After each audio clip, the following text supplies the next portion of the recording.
that's so that Argentina experience brought you back to Maryland. Yes. And it started your did. understanding of Maryland. Absolutely. Say something about Maryland.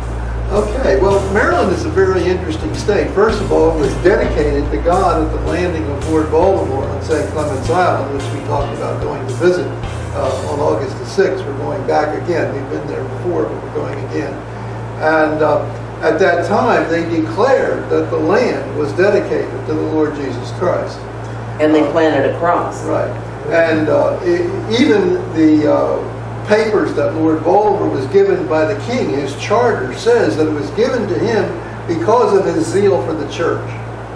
Okay, so Maryland was actually given by the king to Lord Baltimore because of his zeal. And here's a note, Washington, D.C. was part of the land of Maryland at that time, so Washington, D.C. was dedicated to the furtherance of the gospel of the Lord Jesus Christ. And in these days, it's good to remember that, isn't it? Oh, wow.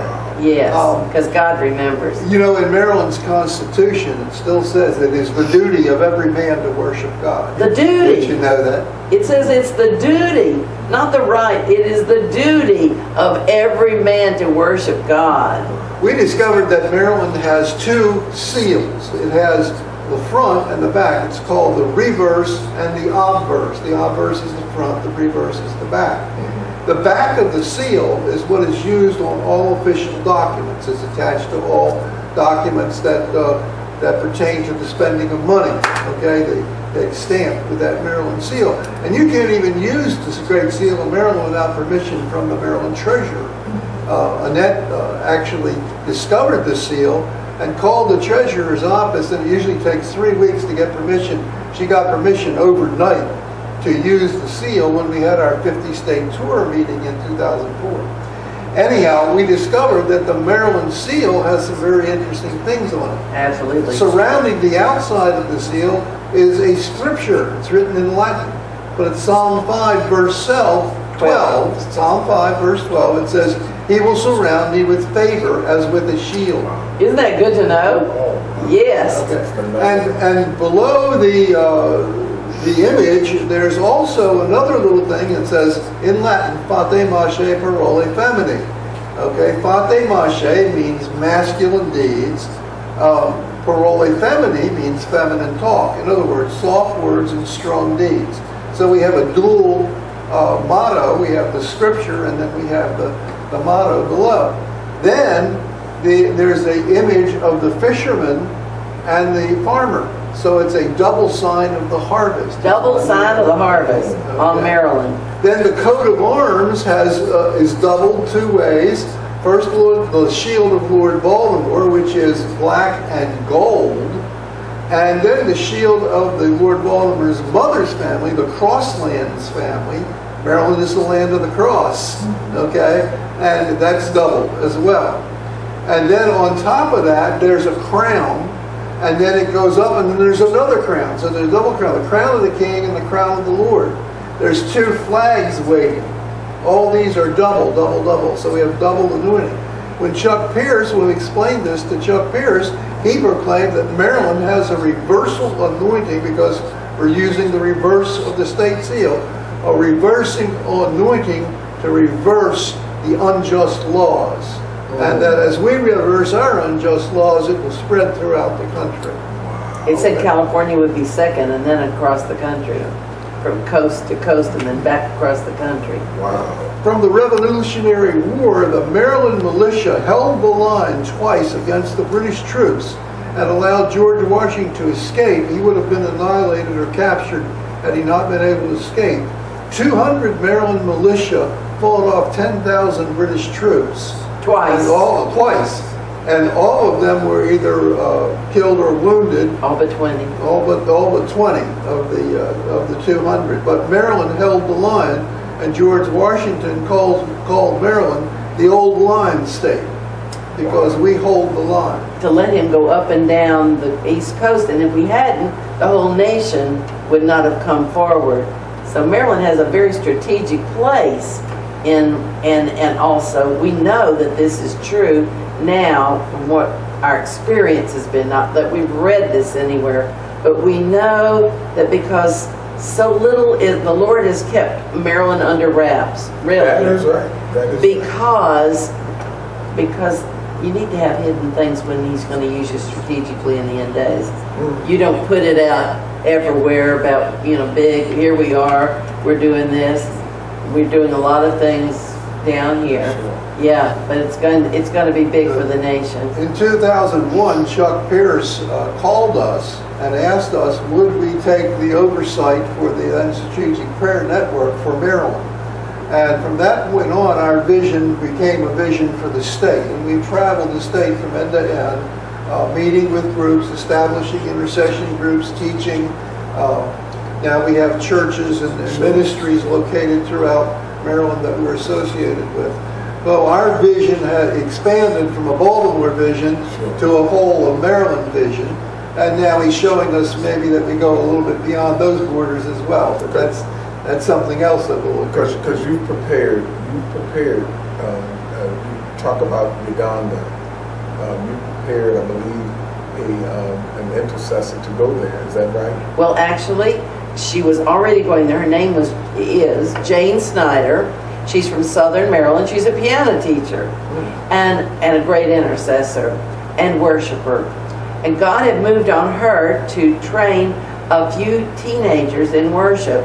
And they would get an assignment from the Lord for a country that they would keep for a year.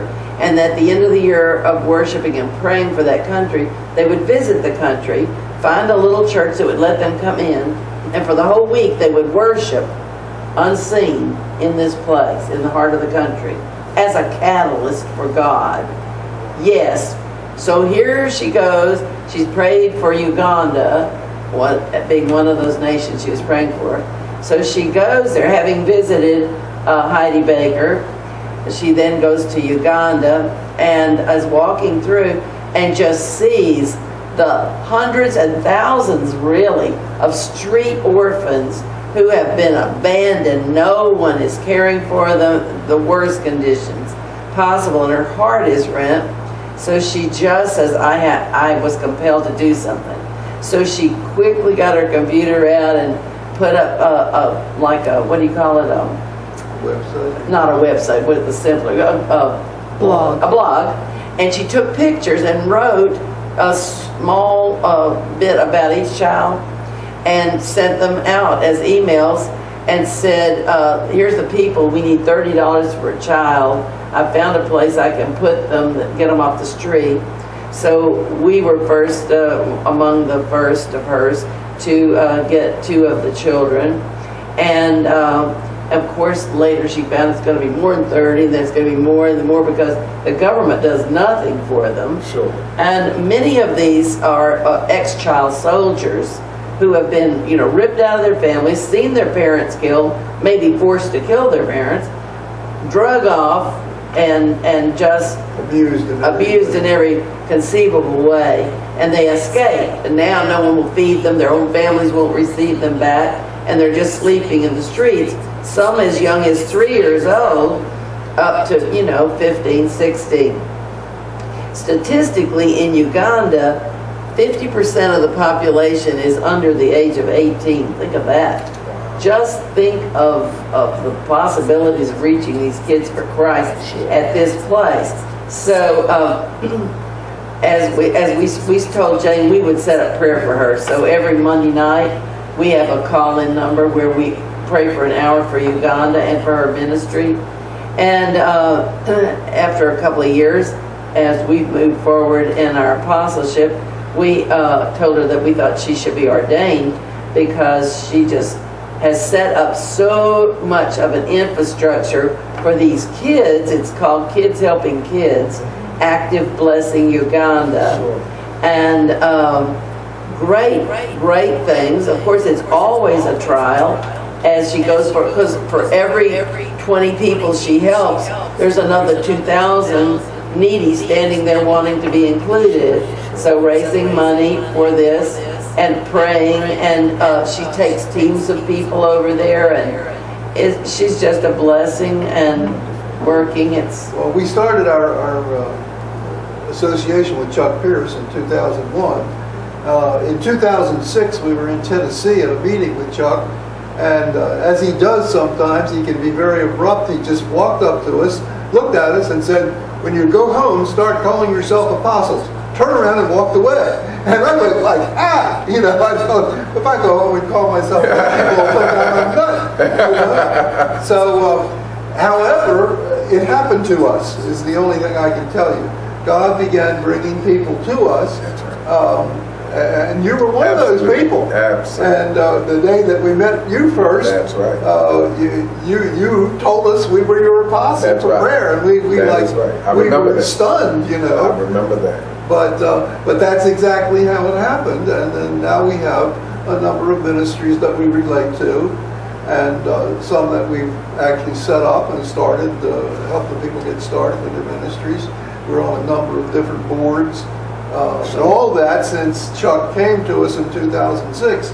So after that happened, we knew there was a greater dimension to what we were doing, that intercession was a good thing, and we would continue with that, but there was more.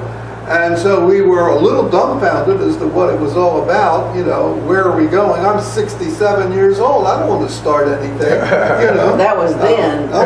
Now he's I'm looking to 74. retire. You know, but anyhow, Chuck, the Lord just refired us. That's the only thing Sure. I can say to you. He just lit us on fire again and rejuvenated us. And as we were doing this deep soul searching through the spring of 2007, one of the people who's closely associated with us now, Angie Dunn, Sure. came, and she had just finished her degree in organization at Regent University, and she applied all of the things she'd learned to help us discover what it was we were Sure. to do and where we were to go. And the major thrust of our ministry, as we now see it, is foundational. We want to see the 21st century church restored to its scriptural foundations. And that's where we begin, and that's how the efforts are focused now.